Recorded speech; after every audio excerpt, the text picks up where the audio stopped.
Alright, yo, what up? Chris Forsyth. About the 1210 Pints of Politics featuring Donald Trump Jr. So, rock and roll, thank you much. 1210, WPHT. Hook me up with tickets. Well, I won a contest, but here we go, rock and roll. See what we see. Alright, so this is kind of weird. You can only bring these souvenir cups in. So, I have a souvenir cup. Just to get started, so I'm getting in. Is the only army out here? Let's go. Oh, hell yeah. Let's go. Like, everything was okay. You get sort of the adrenaline dump of like this crazy... Down to that point, I had Eric on. Yeah. He was very complimentary of Secret Service agents, and these guys did jump on your father to try to protect him. But this ongoing investigation, et cetera, with our listeners, this, and it wasn't even mentioned during the debate, which we'll get to. Of course. What are your thoughts on it? Listen, there are guys, you know, I had a Secret Service detail. I think I was told I was the most requested Secret Service detail because I do cool stuff and I treat my guys well. And Eric and I both, come from like competitive long-range shooting backgrounds. I mean, some of the heads of the counter sniper training program, they've literally stayed at my cabin on weekends to train on their own because like my range up in northeast Pennsylvania is better than what they have at Quantico and further. Like some of the guys and some of my dad's personal team are incredible. Okay, but you hear the stories now, it's like, well, the local guys that were supplemented in, policies continue, and Camala Harris literally cut and pasted, including the source code, so we know it's the same, the Biden policies. If we have another 4 years of this disaster, like, can we even recover as a country? Right? I see this stuff all the time. Don, I'm on the road. I go to small parts of America. As a hunter, fisher, shooter, take my kids there. Right. Like, I spend a lot of time in like real America. If I took my kids, we came back from a fishing trip last summer, and I was sitting there. We went to McDonald's, and it was my 11-year-old, my 15-year-old, and me. And it was $48. And listen, I get it. I'm Donald Trump Jr. Like, it's not changing my habits. Okay? I'm not pretending I'm changing my habits. But if I have sticker shock, no, think about that. If I'm like, damn, that's expensive. What's happening to like a hardworking, like blue-collar family making 50, 60? They're getting crushed. Right? You combine that with inflation. Across the board. You combine that with the insane levels that interest rates have gone, right? If I buy a new truck, fine, I'll buy all cash. I'm not hit with the interest rate penalty of that. Someone else is buying a new truck for their business, now they're paying 7% on top of the already inflated cost of the trucks. Decent pickup truck, it's 75, 80 grand.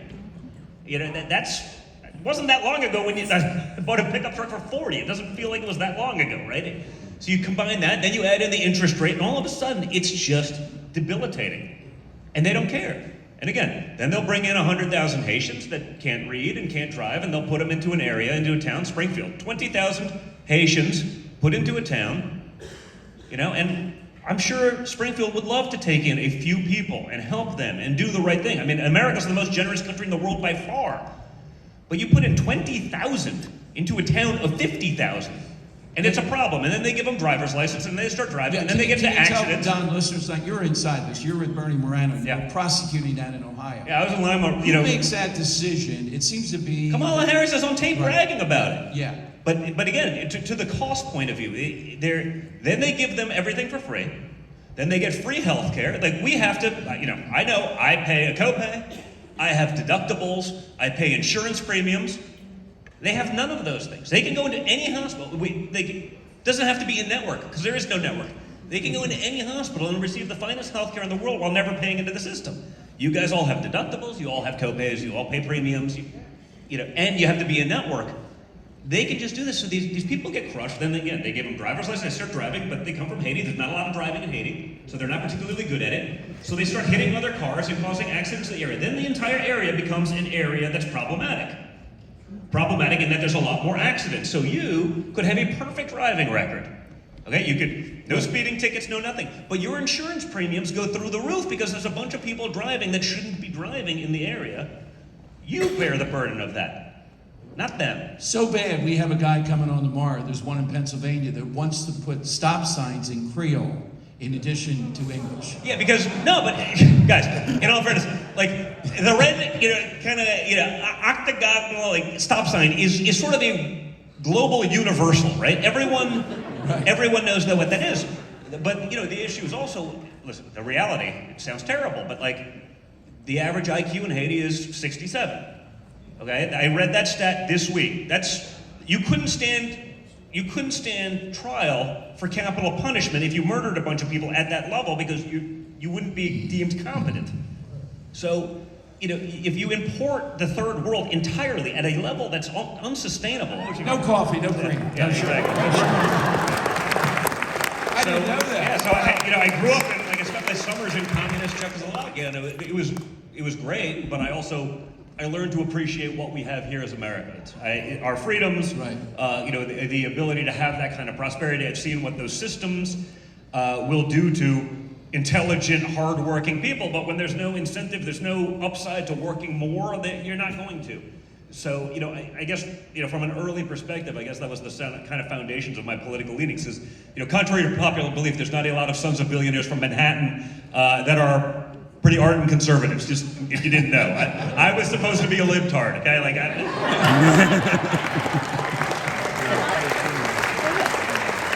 Wait on that, that's good. The next figure I wanted to talk with you about is RFK Jr. Okay, I used to have him on, and true story, we did an event, I don't know who forced us, it was a talk radio station way back when, to do this climate event at Holy Family College.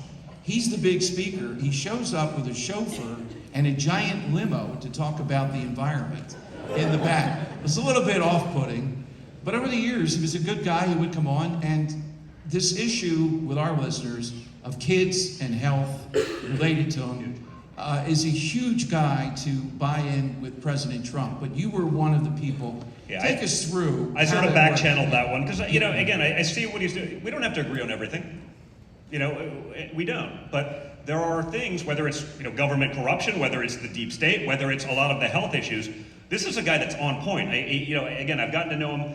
One of my good friends, business partners, is like best friends with his son, and sort of linked us up. And I was like, wait a second, like he's not going to go anywhere with this. It was like, it sort of didn't matter initially because it was like, he was drawn from both sides kind of equally because a lot of Democrats were like, we can't vote for Joe Biden. We're not voting for, a dementia-riddled moron. They just couldn't do it. Once they got Camala Harris, they fell back into usual Democrat mode, which is like, it doesn't matter her flaws. We're just going to get back in lockstep. So I said, the reality is this: he's in shape. He's into the I think we'd get along. My buddy's like, whether it was my buddy Tucker Carlson's like, you and Bobby should hang out because you guys would be like best friends.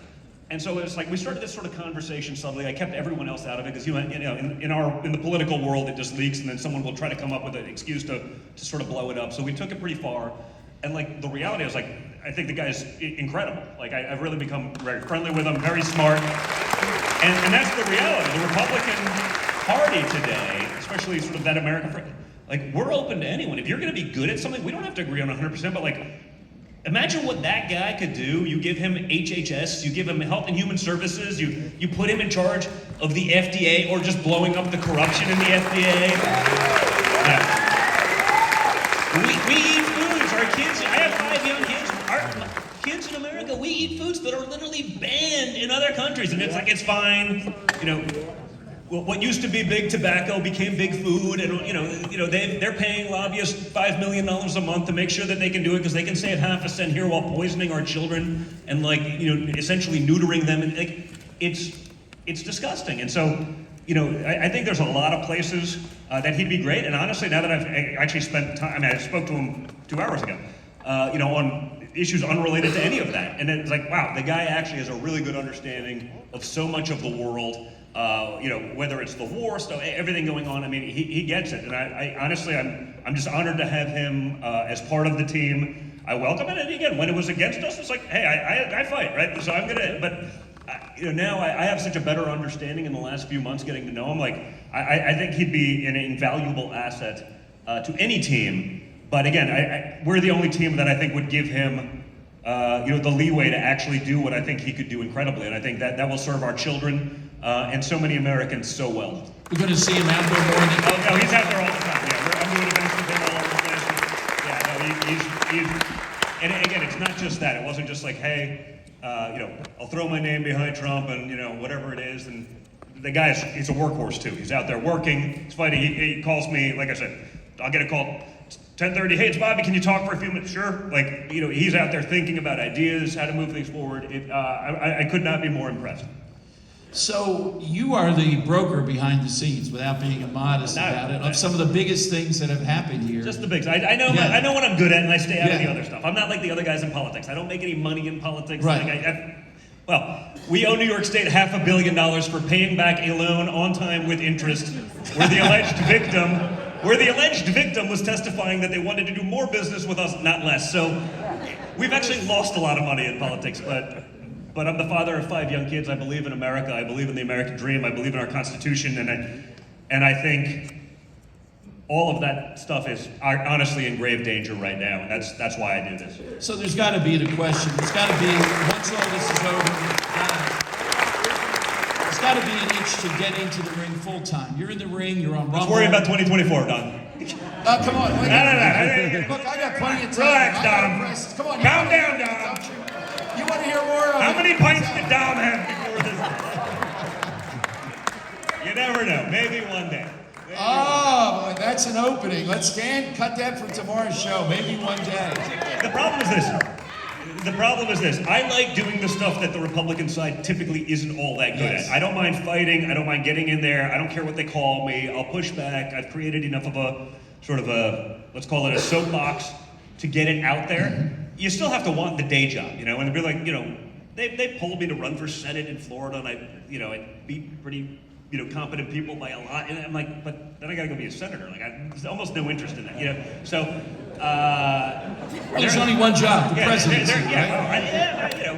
My father, that may be different. It's, so you never know in time, but you gotta actually want that day job part. There's a lot to that. Okay. I can do a lot more, frankly, in my mind right now, outside helping other guys that I think have that talent, whether it was, a JD or whatever. I went to bat for him hard for that Senate seat. I used basically all of my political capital for the cycle to make that happen, and then I put in the effort and the time, to try to help him actually win. And I think that was a great investment of my time and resources. And I think it's been incredible. So, no matter what, I'll always be in the game. It's just a question at what level. All right, a few questions from listeners. We love listeners. We have these in advance. Lynn, who wrote this for you, Don, wanted to know, how has the assassination attempt affected him and his family? It's been swept under the rug as if it never happened, wasn't addressed in the debate at all, wondering if a private investigation is going on. Yeah, I imagine I imagine however that's been done, a private investigation is not going to come up with anything. Think about it. I'm about plausibility, right? Like Achman's razor, like what's the most likely answer?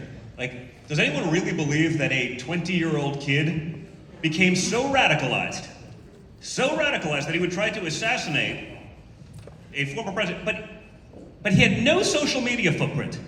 He had no online footprint. It just magically got into his head. I don't think you find anything in a private thing. It's sort of like OJ looking for the killer, just walking around in the circle, right? It's just, it's like, come on. It's just not going to happen. Whatever roadblocks will be there. They say, so they cremated the body almost immediately. It's like you see the actors at play again. And again, you look at history, you look at the stuff, Kennedy, whatever it may be, and you're like, come on. Is there any other real response? Trump's a threat to a lot of those guys, right? That he wants to stop the never-ending war. So how does everyone else in D.C. get rich? Or you think the Cheneys became Kamala Harris endorsing Democrats because, they believe in, no. They're probably parlaying and figuring out how to make billions off the wars like they did with Iraq and everything else for the last 25 years. So, I'm just not naive to believe any of those things anymore. Another listener question, and I think it's apropos of tonight, what President Trump said at a rally. Why didn't President Trump emphasize his position on eliminating taxes and Social Security and tips? The tips didn't come up. Did Trump say tonight, though, on overtime, eliminating the taxes on that? Yeah, well, because, Kamala Harris will go out and say, it's the same policy, right? She'll put on a Maga hat if she needs to try to win. Joe Biden put on one yesterday, by the way. Yeah, dude, it's hilarious. But again, that's the thing, so, I'll show you the clip when we get in the remember, car. she's the agent of change, apparently, according to the media, but she's had 4 years to change things. And the only things that have changed for the worse. That's the reality. If Kamala Harris wanted to do any of these things, she could do it right now. She's the vice president of the United States, and she's vice president to arguably the most incompetent and absentee president in history. That's not funny, it's sad. Right? He is. He spent 40% of his time on vacation. What? Raise your hand if you get fired if you spent 40% of your time on vacation.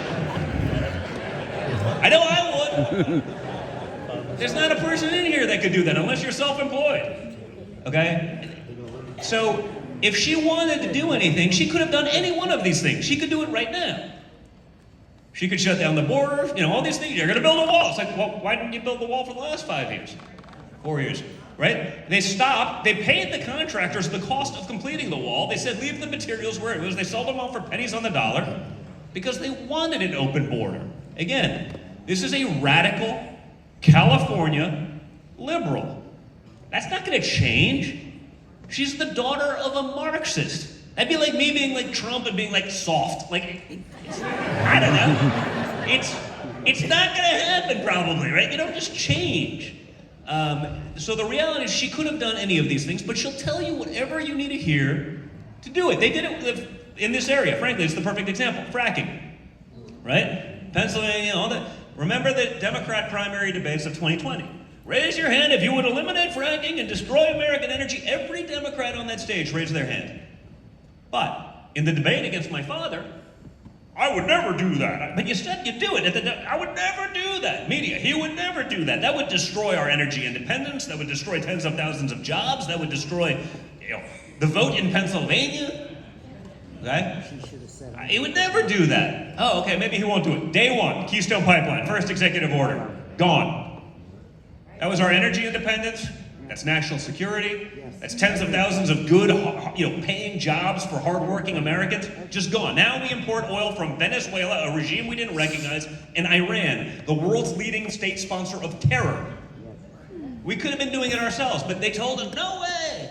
People believed them. I get it. It's hard to get by in Joe Biden and Kamala Harris's America right now. People don't have time to follow this stuff like you guys would. If you're in this room right now, you're probably a political junkie, like you're into this stuff. Me too. Right? But the average person, a couple minutes of news a day and it's David Muir?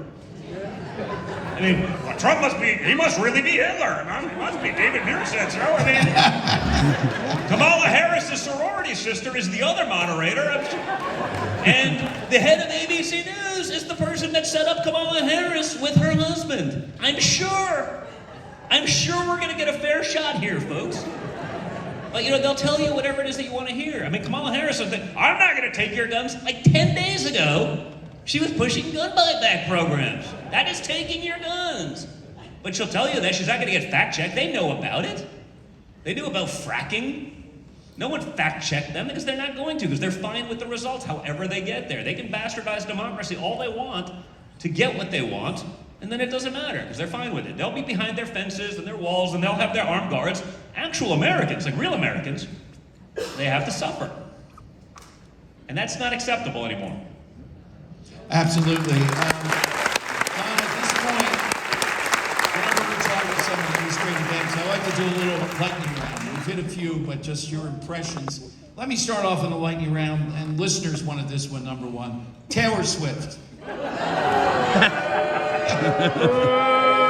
honestly, I think J.D. Vance sort of said it best.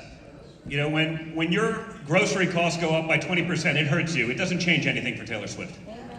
Right? That's not going to stop her from flying on her Global Express all over the world. Yeah, it's just, I don't know that she's in tune. Like, my daughters like her music, but right. I don't know that anyone should vote based on that. I mean, vote based on what you see with your own eyes. The media will tell you those eyes are lying to you, but if I see it, I'm sure you see it.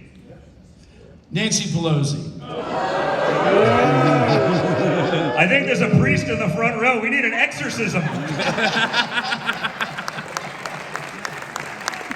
may be too much for you, Father. I don't know. I don't know if I'd subject you to that. The Cheneys. We covered that, but listen. If the Cheneys are endorsing against us, that's the most positive endorsement I think you could have in American politics right now. They've sent, more Americans and people of, other nations to their death for nothing, for far too long. And, honestly, the faster they're out of, American politics, the better it could be for everyone. Don, the question tonight, I always start from myself because I don't know if you agree with me, so I won't say what I think. But I will say that the number one thing I'm going to remember about President Trump, other than the humor, other than the shakeup, under all these things we've seen, Republican Party getting out of unending wars. Yeah. That will be the biggest legacy. Seriously, you've been inside that. It's shocking where the Republican Party has come. Well, it's shocking, frankly, the reversal, right? I mean, yes. The Democrats are now the party of censorship. They're the party of jailing their political opponents. Right. They're the party of never-ending wars. Like, it's literally like, a role reversal. Where did that come from? What's your statistics? Trump derangement syndrome. I think they just if Donald Trump says the sky is blue, they'll say, no, it's purple. I'm asking, where did your father come up with that, though? That is something that drove... Remember in 2016, in the beginning when that was said, it wasn't necessarily well received. Yeah. It took a while for people to get where that was coming from. Because my father has something that most politicians and bureaucrats don't have. He has common sense. You see it right now. You see it right now in Ukraine, right? We spent $250 billion. Can anyone here in this room articulate what victory looks like? No, because I haven't been told, and I do this every day. No one knows. We're just going to fund it inevitably, right? Because someone's making a lot of money. The war machine is funding it. I got calls even from Republicans. Don, stop talking so aggressively about Ukraine. The money, some of it's going back to like the big war machine here, and it's like American business. I'm like, no. They're sending, Zelensky's sending what he deems to be some peasant in Ukraine to go die on the front lines against a force that's overwhelming. Every time I hear Russia, Ukraine made a strong victory. A Russian Jeep got a flat tire. Ukraine withdrew out of a quadrant of the country. It was a strategic withdrawal. It's insane. So my father's been looking at this stuff for years. Honestly, it was like the Oprah. We brought up Oprah earlier. Like, my father was talking about the same thing as it related to trade in the 80s on Oprah's show. At that time, it was Japan that was taking advantage of it in trade.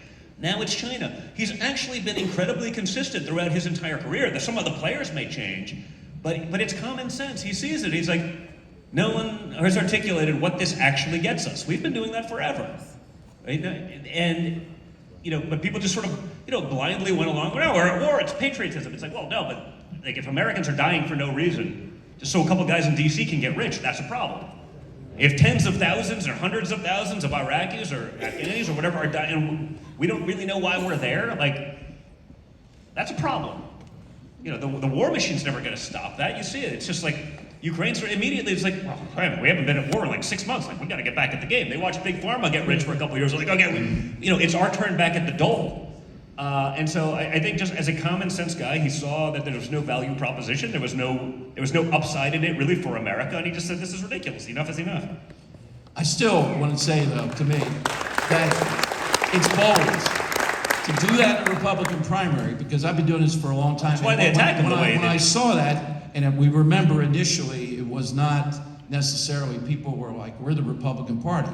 We supported George Bush. We supported all that went on. And suddenly, this guy's saying something different, but it stuck. Yeah, but it's Einstein's definition of insanity, right? You do the same thing over and over again and expect a different result, but you don't ever get it, right?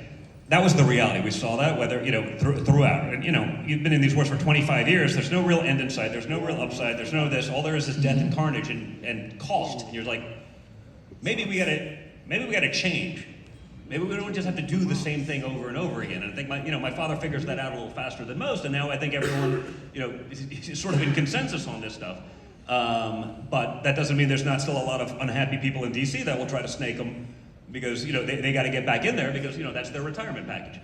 Exactly. We've been talking about letters to Trump tonight. Wanted to talk about your book, Triggered. We had you on talking about that. And one of the ideas that you had in there was to talk about the tricks of the left and how to counter them. And that was one of the big premises. Talk about that a little bit. Well, listen, again, we've seen, there's nothing they won't do, say, try to pull over. There's no limit to the madness, really. But, the reality is, I think, and I'm starting to see it. I mean, I think you see it a little bit with cancel culture. It's not really that much of a thing anymore, even if you're conservative. And trust me, no one knows better than me and my family, probably, maybe the Kennedys, the consequence of sort of speaking out against the machine. There are consequences, there are penalties to that. They'll go after you. The reality is, at this point, we don't have a choice. We have to become unafraid. We can't, make entire life decisions about, worried about what the mom at Starbucks is going to say while in line like that. That woke mind virus is disgusting. When I look at the hills to die on of today's Democrat Party, it's like, well, let's make sure we allow 3-year-olds to change their gender, permanently mutilating their bodies without parental consent. And if the parents disagree with this, we're going to pull the children away in a government-sanctioned kidnapping. Like, that's really happening. Right? That's not, Kamala Harris wants to fund sex change operations with your taxpayer dollars for any illegal, any person in the prison system who decides they want to. Think of the insanity. Our military. Oh yeah, sex change operations, you can do that. No wonder there's a recruiting problem. No, but you get every lunatic in the world, then they go there, they do that, then they're in so many drugs, they can't actually serve on the front line, so it's like a free way to, they check a box that they did military service, they're never gonna actually be at risk.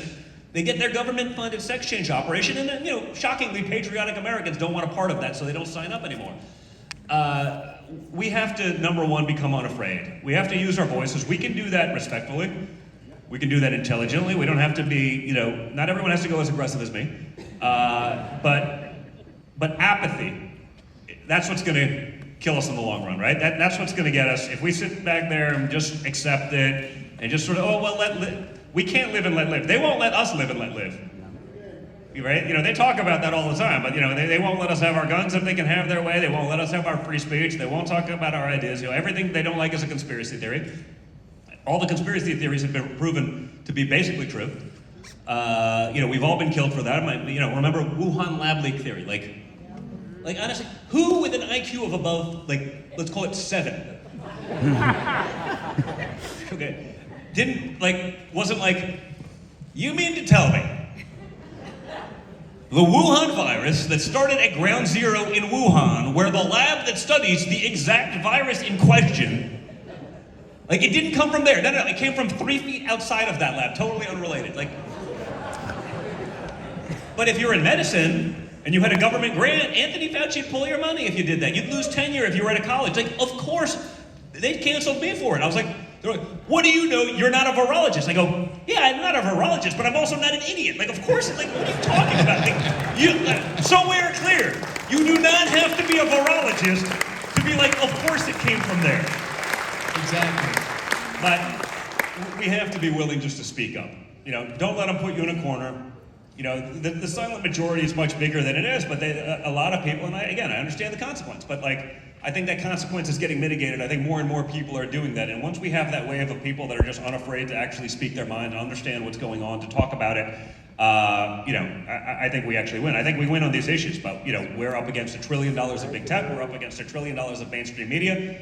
We're not in a fair fight. Don't pretend that we are. We have to fight accordingly. Do you consider yourself a member of the media now, with Rumble, etc.? You're on the other side of the microphone. You got the microphone now. Independent media. You're a member of the media, just like I am. Well, I can do that, because then I can, when they start subpoenaing me again, I'm just going to say, I'm a journalist. Yes, for the record, I am a journalist. No, but hey, listen, I'm out there doing, the podcast on Rumble, my Triggered podcast, and have a lot of fun with that, because, I'll have the conversations that you're not going to see on the news that are real, that are there. We'll interview the people that are talking about these things. So, we got to get it out there. We got to pull, just like we have to pull sort of money from woke corporate, but, I do all my stuff in sort of the patriot economy, whether it's, from that standpoint or even from a businesses, like with Public Square, you spend your hard-earned dollars with companies that hate your guts. And then they use it to weaponize it against you, whether they're funding Planned Parenthood or, radical transgender ideology or whatever it may be. we have to start making an effort to support like American small businesses, people whose values align with you, not just take the easy button, clicking a button at Amazon. So I've done that with like, Public Square. Like, there's so many ways we can fight back. But like, go on publicsquare.com, download the app, like find the businesses around you, the coffee shop, the restaurant, the lawyers, the whatever that share your values, like support them. Put their kids through hockey practice or whatever it may be. Like, not some woke juggernaut, that's literally gonna, weaponize your hard-earned money against you. And if we all make that effort, if we all start talking, there's so many things we can do to push back. I guarantee you pull back that money from woke corporate, their stock prices go down 20%, they're gonna shut the hell up. I promise you, they're gonna stop doing it. Yeah, exactly. There's been no consequence to them thus far being radical. There's only consequence to our side. We start showing them some consequence, and again, that's just voting with your wallet. That's peaceful, it's as easy as pie. You can do that, but we just have to make the effort to find that, not just go, it's easier to go on Amazon and think, well, that last week. It takes 2 more seconds. Just, stop funding those who are literally, they'd throw you in the gulags if they had an option. You asked me backstage, I'm not revealing any kind of competence, just a general question. How is it going to turn out? How's it going in Pennsylvania? And one of the great joys of this job is, I think I have an answer to that. Are we going to win in Pennsylvania? Here tonight, we have Linda Kearns and another colleague who are working with the Trump organization, the Trump campaign, as our keeper of integrity. And I've said, it's on them, that job, it's a big job. Where's Linda? Where's Linda tonight? Stand up there, Linda Kearns. Did she leave already? Was I boring you, Linda? No, I don't think so.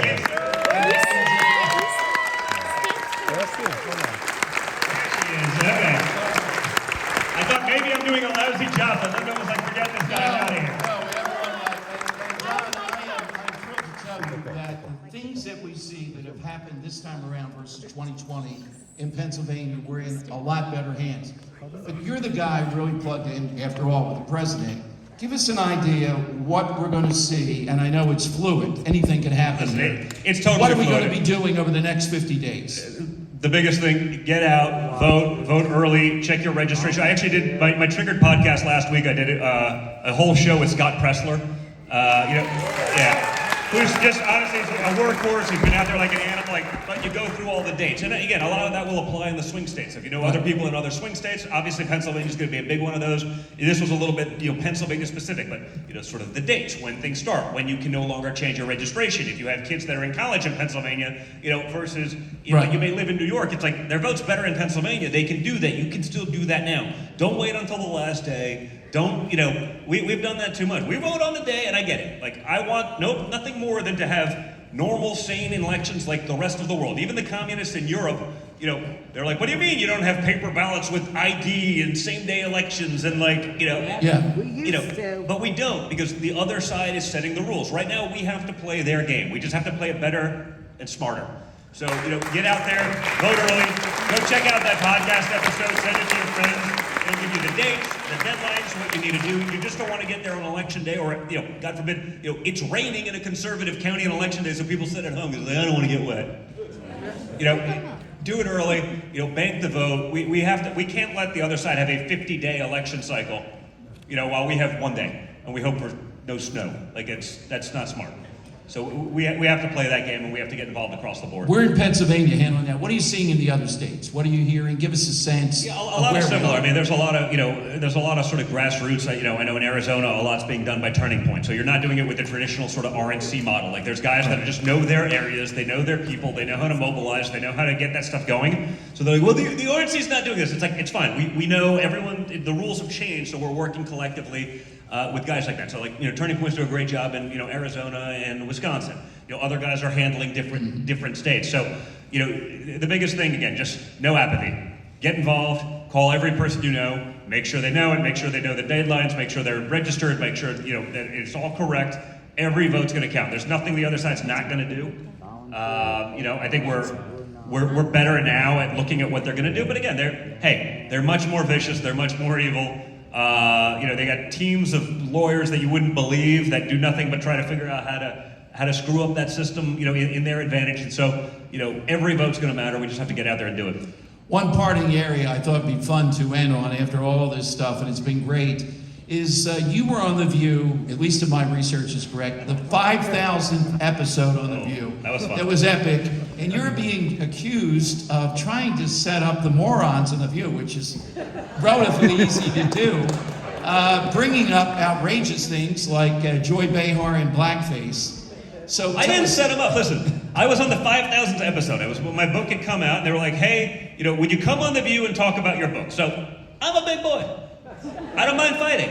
I understand that is not going to be a friendly crowd. But I do expect at least a little bit of courtesy if you invite me on to talk about my book, that you'll actually even bring up my book, which they didn't.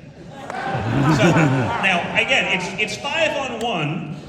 And Kimberly was there actually, so it was 5-on-2, but I'm a little it's different. She's sort of the voice of reason. But if I went out aggressive right out of the gate, then I'm a chauvinist, I'm a misogynist, I'm a terrible human being. So, I had to let them go after me a little bit, and then after a while I was like, okay, enough. So I figured it was going to go bad, and I just wanted to be sure. So before that, I looked up like the dumbest things ever said on The View. The list is long and not so distinguished, folks. But I had Joy Behar in blackface and Whoopi Goldberg supporting Roman Polanski, a literal pedophile, and like all of these things. So I was like, okay, well, you think that, I think this, but. We've all made mistakes. For example, Whoopi. And so what was great is, I wish you could see it, because the best part of that show, I had grown men come up to me for like the next couple of weeks, be like, you were great on The View. I was like, what were you doing watching The View? They're like, I just saw the highlights. I was like, yeah, sure you did. But it was sort of amazing that they're so used to just people coming on, I was there pitching a book. They didn't let me pitch my book, but it doesn't matter. But everyone goes in there with kid gloves because they want to be invited back. Me, I could care less. I'll burn the place down. It doesn't, it means nothing to. So I did, and again, they come at people like that, but they've never had anyone actually push back on them. So yeah, people said it was one of the highest rated ever, like just murders on TV. People were calling 911, but the best part was when they went to commercial break. It was a crowd, it was probably like 125 people in the crowd. I got 10 tickets. So I brought a couple friends, just 10, but there's 10 of 125 in New York City, so less than 10%. But, they'd clap for me, and when I started making my points, it was amazing to watch. Because this like New York City liberal stacked audience that wanted to hate me were like, wait, that happened? Like, oh yeah, it happened. So Whoopi Goldberg in the commercial breaks is, sorry, Father, MFing the audience. This isn't a Maga rally! Shut that up! She's cursing, screaming. Like, I wish we had the outtake clips, because she lost her mind in the commercial breaks. Like, however much they lost their minds during the show, it was 100x worse. Like, I wish we just filmed it. Like, it was so good. It was amazing. Like, you really missed something. It would have been one of the greatest moments in television history. They literally, the View lost their audience, basically, and like, she could not handle it. I get this every day. I have not been invited back since, but. My producer and I get this every day. Why do you play these women on The View? You know why we play them. Look at the reaction. Look at the reaction that you got. Exactly. You have to. But there's no tie to reality, right? So I mean, they talk as though they're preaching the gospel, but you break it down, it's like, they're truly stupid people. Like it's like, so it's shocking that they're still on the air actually, or have any influence. But it's like every time they do a segment that seems like a hippie, I'm like, I feel like that's good for us, meaning in the real world. And so, it's good. I think they're a great asset for common sense because they have none. All right, I got to say, we are counting down to the election of our lifetime. This time, it really is the election of our lifetime. And thank God we have Don Trump Jr., Lawrence Sterling, the country awareness. Please come back again. Please support him here. And thanks to everyone that came out tonight. Thanks to our entire staff. And Father, thank you for coming out tonight. I'm sure we have your blessing after this. Thank you, guys. Thanks, everybody. I'll see you. Get out there and fight! I'll see you at the bar.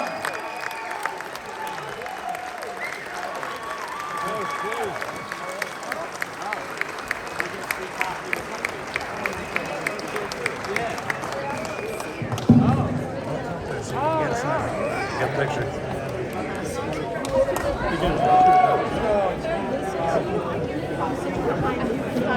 All starts in the middle. Right in the docket, the labor movement, So these people didn't get out. I just don't know. Sorry, wait, I just Nope. this is my first one. listen. Unions representatives to vote.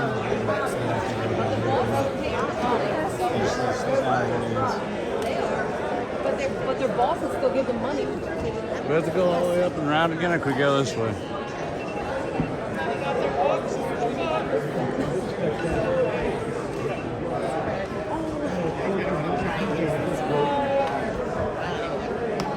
These are some cool chairs.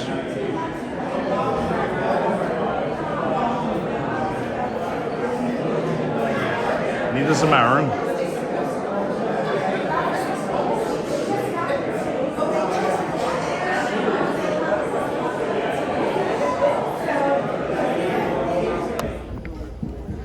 All right, so rock and roll. That was Donald Trump Jr. What'd you think? I liked it a lot. Very nice. It's dope. Very cool. Success. Got these dope ass books. Letters to Trump. Might be reading some excerpts very soon, but all in all, very successful event here in Collingswood, New Jersey. I got most of the thing on camera, so you like I'll probably. I mean, this is the outro, so you probably already saw it. But Vote off. yeah, vote early, vote often. Just like the bad guys. Yeah, but yeah, rock and roll. Chris Forsyth, make America great again. Trump 2024.